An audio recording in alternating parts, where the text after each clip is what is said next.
കഴിഞ്ഞ ദിവസം ശശി തരൂർ തന്നെ നടത്തിയ സുപ്രധാനമായ ഒരു പ്രതികരണം എന്നത് കോൺഗ്രസ് കൂടുതൽ ഇടത് സ്വഭാവത്തിലേക്ക് പോകുന്നു എന്നുള്ളതായിരുന്നു. ആ ഒരു ഇടത് സ്വഭാവത്തിലേക്ക് പോകുന്നത് ഒരു തരത്തിൽ അപകടകരമാണ് എന്ന തരത്തിൽ കഴിഞ്ഞ ദിവസം ഇതേ ശശി തരൂർ തന്നെ പ്രതികരണം നടത്തിയതാണ്. BJPയെ പ്രതിരോധിക്കുന്നതിന് വേണ്ടിയാണ് ആ ഇടത് സ്വഭാവത്തിലേക്ക് പോകുന്നത്. പക്ഷേ കോൺഗ്രസ് വലത് സമീപനം തന്നെയാണ് സ്വീകരിക്കേണ്ടത്. ആ വലത് വ്യതിയാനത്തിൽ നിന്ന് പോകുമ്പോൾ അത് തകർച്ചയിലേക്ക് എന്നുകൂടി ശശി തരൂർ പറഞ്ഞു വെച്ചിരുന്നു. ഞാൻ പ്രതീക്ഷിച്ചത് കുറച്ചുകൂടി കടുപ്പിച്ചൊരു പ്രതികരണം ശശി തരൂരിൽ നിന്ന് ഇന്ന് അതിന്റെ തുടർച്ച എന്ന നിലയിൽ ഉണ്ടാകുമെന്നുള്ളതാണ് പ്രതീക്ഷിച്ചത്. പക്ഷേ സൂചിപ്പിച്ചതുപോലെ ഇതൊരു ട്രെൻഡ് മാത്രമാണ് ഇപ്പോൾ ഉണ്ടായിട്ടുള്ളത്. ബീഹാർ എന്ന് പറയുന്ന വലിയ സ്റ്റേറ്റിൽ ഫലം വരാൻ കുറച്ച് മണിക്കൂറുകൾ കൂടി നമ്മൾ കാത്തിരുന്നേ വരും. എടുത്തു പറയേണ്ടത് ശശി തരൂർ അതായത് കോൺഗ്രസ് ഇടത് സ്വഭാവത്തിലേക്ക് പോകുന്നത് അപകടകരമാണ് എന്ന് പറയുമ്പോൾ ഇതാ ബീഹാറിലെ തെരഞ്ഞെടുപ്പ് ഫലം വരുമ്പോൾ ഇടത് പാർട്ടികളെക്കാൾ പിന്നിലായിരിക്കുന്നു കോൺഗ്രസ് എന്നതാണ് എടുത്തു പറയേണ്ടത്. ബീഹാറിലെ ഏറ്റവും വലിയ കമ്മ്യൂണിസ്റ്റ് പ്രസ്ഥാനം എന്നത് CPIML ആണ്, CPIML എന്നതാണ്. അതിനുശേഷം CPIക്കാണ് കൂടുതൽ പേരുൾപ്പുള്ളത്. അതിനും പിന്നിലാണ് CPIM എന്നത് ബീഹാറിൽ. അവിടെ ചെയ്ത CPIML ഇപ്പോൾ 7 സീറ്റുകളിൽ മുന്നിട്ട് നിൽക്കുകയാണ്. കോൺഗ്രസ് ആകട്ടെ 5 എന്ന നിലയിലേക്ക് തകർന്നടിയുന്നു. അതായത് ബീഹാറിൽ 2 അക്കം കടക്കാൻ പോലും ബീഹാറിന്റെ ഭരണത്തിൽ 90കൾ വരെ നിയന്ത്രണം നടത്തിയിരുന്ന അധികാരത്തെ നിശ്ചയിച്ചിരുന്ന കോൺഗ്രസ് ഈ തെരഞ്ഞെടുപ്പിലേക്ക് എത്തുമ്പോൾ 2 അക്കം തികയ്ക്കാനാകാതെ കിതയ്ക്കുന്ന സാഹചര്യം ആണ് ഉണ്ടാകുന്നത് എന്നത് മാത്രമല്ല CPIML-നേക്കാൾ പിന്നിലേക്ക് പോകുന്നു.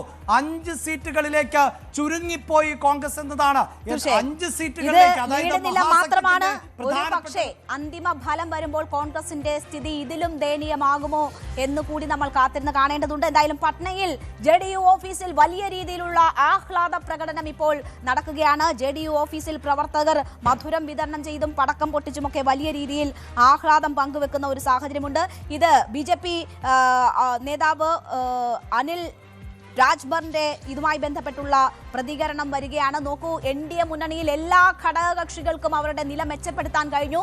ഇത് മുന്നണിക്ക് കിട്ടിയ അംഗീകാരം എന്ന നിലയിലാണ് ഇപ്പോഴത്തെ ഈ ലീഡ് നിലയെ അവർ കാണുന്നത്. ഇത് മുന്നണിയുടെ അംഗീകാരമാണ്. എന്നുവെച്ചാൽ ഇതിന്റെ നേട്ടം നിതീഷ് ഒറ്റയ്ക്ക് കൊണ്ടുപോകേണ്ട, ഇത് മുന്നണിക്ക് ആകെയുണ്ട്. മറ്റുള്ള എല്ലാ പാർട്ടികൾക്കും നില മെച്ചപ്പെടുത്താനായിട്ടുണ്ട് എന്ന നിലയിൽ മുന്നണിയുടെ ഉത്തരവാദിത്വവും മുന്നണിയുടെ നേട്ടവുമായി ഇപ്പോഴത്തെ ബീഹാറിന്റെ തെരഞ്ഞെടുപ്പ് ഫലത്തെ സൂചനകളെ മാറ്റാനാണ് NDA BJP നേതാക്കൾ ശ്രമിക്കുന്നത്. ഇപ്പോഴും 4-3 ഭൂരിപക്ഷത്തോടു കൂടിയാണ് BJPയും JDUവും നേതൃത്വം നൽകുന്ന NDA സഖ്യം മുന്നോട്ട് പോകുന്നത്. ഏതാണ്ട് 180-ലധികം സീറ്റുകൾ ലഭിച്ചാൽ തന്നെ 182, 183 സീറ്റുകൾ ലഭിച്ചാൽ തന്നെ അതിന് നമുക്ക് 4-3 ഭൂരിപക്ഷമെന്ന് വളരെ കൃത്യമായി പറയാം. അവിടെയാണ് 192 സീറ്റുകളിൽ ഇപ്പോൾ മുന്നിട്ട് നിൽക്കുകയോ വിജയിക്കുകയോ ചെയ്യാൻ തയ്യാറെടുക്കുന്നത് NDA സഖ്യം എന്നതാണ് എടുത്തു പറയേണ്ടത്. 243 നിയമസഭാ സീറ്റുകളുള്ള ബീഹാറിലാണ് 192 സീറ്റുകളിൽ ഇപ്പോൾ NDA സഖ്യം മുന്നിട്ട് നിൽക്കുന്നത്. മറുഭാഗത്ത് RJDക്ക് കേവലം 34 സീറ്റുകളിലേക്ക് അവരുടെ വിജയ ശരാശരി, അതായത് വിജയമെന്ന് നമുക്ക് ഈ ഘട്ടത്തിൽ പറയാൻ സാധിക്കില്ല, പക്ഷേ ലീഡോ വിജയത്തിലേക്കോ എന്ന നിലയിലേക്കുള്ള സാഹചര്യം 47 സീറ്റുകളിലേക്ക് മഹാഗഠബന്ധൻ ചുരുങ്ങിപ്പോകുന്നു എന്നതാണ് എടുത്തു പറയേണ്ടത്. മഹാഗഠബന്ധനെ സംബന്ധിച്ചിടത്തോളം വലിയ നഷ്ടം എന്നത് ഇപ്പോൾ RJDക്ക് തന്നെയാണ്. 74 സീറ്റുകളിലായിരുന്നു 2020-ലെ തെരഞ്ഞെടുപ്പിൽ വിജയിച്ചു നിന്നത്. 75 സീറ്റുകളിലായിരുന്നു.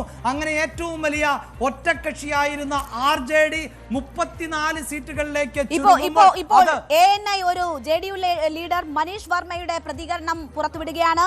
Nitish Kumar will be the next CM face എന്ന് ഉറപ്പിച്ചു പറയുകയാണ്. JDU മുഖ്യമന്ത്രി സ്ഥാനത്തിന് വേണ്ടിയുള്ള അവകാശവാദങ്ങൾ തുടങ്ങിയിരിക്കുന്നു. മറിച്ചൊരു ചിന്തയിലേക്ക് BJP നീങ്ങേണ്ടതില്ല എന്നതിന്റെ സൂചനകൾ JDU നേതാക്കൾ നൽകുന്നു. മനീഷ് വർമ്മയാണ്, നിതീഷ് കുമാർ തന്നെയാണ് അടുത്ത മുഖ്യമന്ത്രി എന്ന പ്രഖ്യാപനം നടത്തുന്നത്.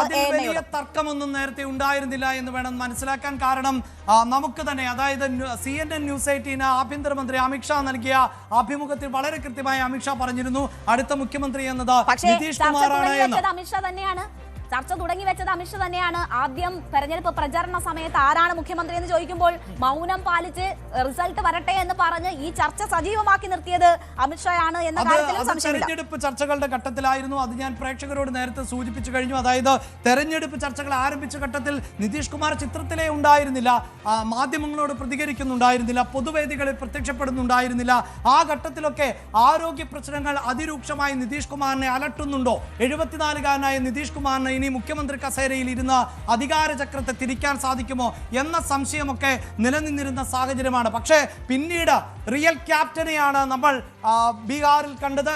84 തെരഞ്ഞെടുപ്പ് റാലികളിൽ അടക്കം നിതീഷ് കുമാർ നേരിട്ട് പങ്കെടുത്തിരുന്നു. തൻ്റെ ആരോഗ്യം ഒരു തരത്തിലും ബാധിക്കുന്നില്ല, തനിക്കിനിയും ശേഷിയുണ്ട് എന്ന് വളരെ കൃത്യമായി നിതീഷ് കുമാർ പബ്ലിക്കിനോട്, പൊതുജനങ്ങളോട്, അവരുടെ അണികളോട്, ഒപ്പം NDAയോട് കൃത്യമായി പറഞ്ഞിരുന്നു. അതുകൊണ്ട് തന്നെ ഇനി നിതീഷിന് അപ്പുറത്തൊരു മുഖ്യമന്ത്രി ഈ ഘട്ടത്തിൽ ഉണ്ടാകുമെന്ന് നമുക്ക് അനുമാനിക്കാനാവില്ല.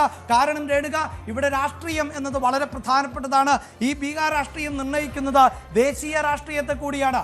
അവിടെയാണ് നിതീഷ് കുമാറിന്റെ അക്കൗണ്ട് ദേശീയ രാഷ്ട്രീയത്തിൽ പ്രധാനപ്പെട്ടതായി മാറുന്നത്. നരേന്ദ്രമോദി BJP കഴിഞ്ഞ 2 തവണ വിജയിച്ചതുപോലെ മെജോറിറ്റിയിലല്ല ഇപ്പോൾ അധികാരത്തിലിരിക്കുന്നത്. സഖ്യകക്ഷികളെ ഏറെ പിണക്കിക്കൊണ്ട് കേന്ദ്രത്തിൽ 2029 വരെ ഭരണത്തിൽ തുടരുക എന്നത് നരേന്ദ്രമോദിക്ക് സാധ്യമല്ല. അതുകൊണ്ട് തന്നെ നിതീഷ് കുമാറിനെ പിണക്കിയാൽ അതിന്റെ പ്രതിഫലനം കേന്ദ്രത്തിലും ഉണ്ടാകും, ഡൽഹിയിലും ഉണ്ടാകും. 12 MP-മാരുണ്ട് എന്നത് നിതീഷ് കുമാറിനെ സംബന്ധിച്ചിടത്തോളം ചെറിയ കാര്യമല്ല. അതുകൊണ്ട് തന്നെ ഏറ്റവും വലിയ ഒറ്റക്കക്ഷിയായി BJP മാറിയാൽ പോലും അധികാരവുമായി ബന്ധപ്പെട്ട് വലിയ തർക്കങ്ങൾക്കോ വലിയ അവകാശവാദങ്ങൾക്കോ BJP പോകുമെന്ന് ഈ ഘട്ടത്തിൽ വിലയിരുത്താനാകില്ല. അങ്ങനെ നിതീഷ് കുമാർ വീണ്ടും മറുകണ്ഠം ചാടിയാൽ അത് കേന്ദ്രത്തെ കൂടുതൽ പ്രതിരോധത്തിലാക്കുന്ന സാഹചര്യം. തെരഞ്ഞെടുപ്പിലെ തിരിച്ചടിയുടെ കാരണങ്ങൾ തിരയുകയാണ് കോൺഗ്രസ്. ഇപ്പോൾ അശോക് ഗെഹ്ലോട്ട് നേരത്തെ പറഞ്ഞ കാര്യങ്ങൾ നമുക്ക് മുന്നിലുണ്ട്. ഇലക്ഷൻ കമ്മീഷനെ പഴിചാരുകയാണ് അശോക് ഗെഹ്ലോട്ട് ചെയ്തിരിക്കുന്നത്. തെരഞ്ഞെടുപ്പ് ക്യാമ്പയിന്റെ സമയത്ത് പോലും 10,000 രൂപ സ്ത്രീകളിലേക്ക് എത്തിച്ചുകൊണ്ട് വോട്ടെറിഞ്ഞും അധികാര ദുർവിനിയോഗം നടത്തിയുമാണ് NDA അവിടെ ഇപ്പോൾ ഈ രീതിയിലുള്ള ഒരു ഫലം ആർജിച്ചെടുത്തിരിക്കുന്നത് എന്നതാണ് അശോക് ഗെഹ്ലോട്ട് ആരോപിച്ചിരിക്കുന്നത്. കോൺഗ്രസ് ഇനി പറയാൻ പോകുന്നത് അത് തന്നെയാണ്. ഇലക്ഷൻ കമ്മീഷന്റെ നേതൃത്വത്തിൽ നടക്കുന്ന വോട്ട് ചോരിയാണ് തെരഞ്ഞെടുപ്പ് ഫലങ്ങളെ സ്വാധീനിക്കുന്നത് എന്നതാണ് ഇപ്പോൾ കോൺഗ്രസ് എത്തിയിരിക്കുന്ന നിഗമനം. ഇതുമായി ബന്ധപ്പെട്ട് അതിന്റെ പ്രതിഫലനമാണ് ബീഹാറിൽ കാണുന്നതെന്നാണ്. രാജ്യത്തിന്റെ നിലനിൽപ്പിനും ജനാധിപത്യ സംരക്ഷണത്തിനുമാണ് കോൺഗ്രസ് നിലനിൽക്കുന്നത് എന്നത് കോൺഗ്രസ് ഉയർത്തിക്കാട്ടും. ആ ഐഡിയോളജിയിൽ തന്നെയായിരിക്കും കോൺഗ്രസ് മുന്നോട്ട് പോവുക. പക്ഷേ വിജയങ്ങൾ ഇങ്ങനെ പണം കൊടുത്തും അധികാര ദുർവിനിയോഗം നടത്തിയും നേടാൻ കഴിയുമായിരിക്കും. പക്ഷേ ഞങ്ങൾ ഐഡിയോളജി വിട്ട് കളിക്കില്ല എന്നതാണ് കോൺഗ്രസ് പറയാൻ പോകുന്നത്. ഇതാണ് ഈ തെരഞ്ഞെടുപ്പ് പരാജയത്തിൽ ശശി തരൂരിനെ പോലുള്ളവരുടെ ശബ്ദമുയരുന്നത്. ഇതല്ല കോൺഗ്രസിന്റെ ഐഡിയോളജി, ഇതായിരിക്കരുത് കോൺഗ്രസിന്റെ ഐഡിയോളജി എന്ന് ശശി തരൂരിനെ പോലെയുള്ളവർ പറയുന്നുണ്ട് രേണുക. അതുകൊണ്ടാണ് ഞാൻ നേരത്തെ സൂചിപ്പിച്ചത്. തരൂർ ഇന്നലെ പ്രതികരിച്ചത് ഈ ഇടത് സ്വഭാവത്തിൽ നിന്ന് കോൺഗ്രസ് പിന്മാറണമെന്ന കൃത്യമായ സന്ദേശമാണ്. അതായത് ജനങ്ങളുടെ വിഷയങ്ങൾ അഭിസംബോധന ചെയ്യുമ്പോൾ ഇനിയും വികസന പ്രവർത്തനങ്ങൾക്ക് ഊന്നൽ നൽകിക്കൊണ്ടുള്ള പുതിയ പദ്ധതികളുമായി മുന്നോട്ട് പോകണം. പുതിയ തലമുറകളെ അഭിസംബോധന ചെയ്യണം. ജൻസി പോലെയുള്ള ഒരു തലമുറയെ ഒപ്പം നിർത്താൻ സാധിക്കണം.